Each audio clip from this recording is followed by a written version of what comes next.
going on? What's going on, Zion Station? So, yeah, I'm really praising the name of the Lord. Don't ask. Yeah, we're having a good day, me and Helly. Yeah. Everyone was really surprised that it was Helly that I loved the most. Yeah. It was really just Helly that I loved it all. Yeah, Helly really told me to give me a sweet, sweet love letter a while back. Yeah.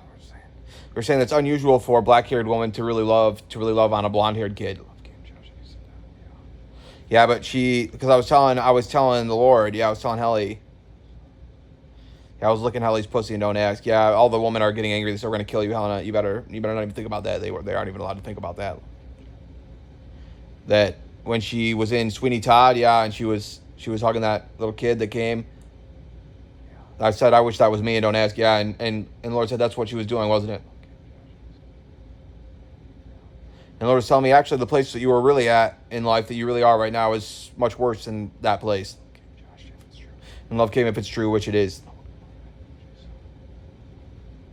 No one can believe that she saw you fantasize about being in that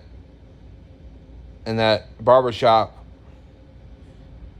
where they served meat pies with her. Yeah, living there. That sounded like an improvement. Don't ask.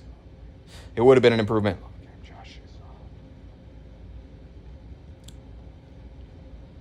Anyway, we were also talking about, what else were we talking about last night? We talked about quite a few things late into the night. We were talking about different kinds of leaders. Yeah.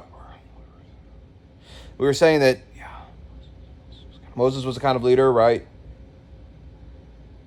That the Jews had suffered so much, right?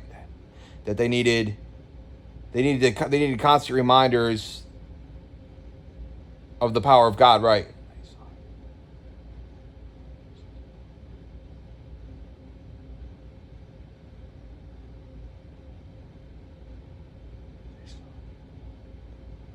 They saw that God installed Moses as leader, and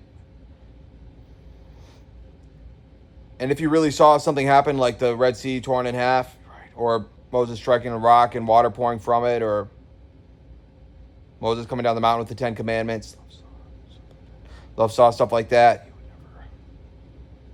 They said, what's magical about coming down the mountain with the 10 Commandments? Well, how did he make 10 Commandments in stone on a mountain? It was impressive, and don't ask.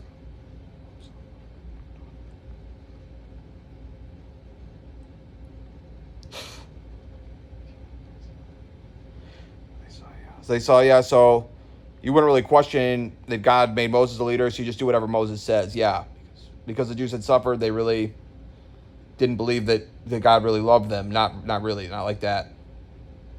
But they obeyed God because it was impressive what God did, and they were afraid of God. Don't talk, Love King Josh. Love saw that you loved God, Josh. Yeah.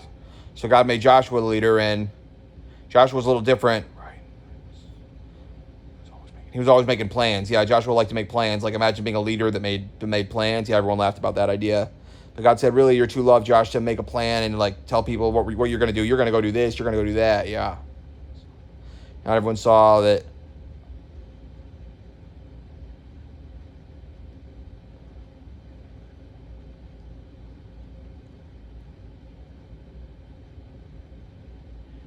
Yeah, the Jews peed forever and ever and ever. The Hebrews peed forever and ever and ever that no one could imagine a slave being elevated to that position. Not really. It really was special to the Jews that a slave would be a leader of a nation like that. Because Moses was never really a slave.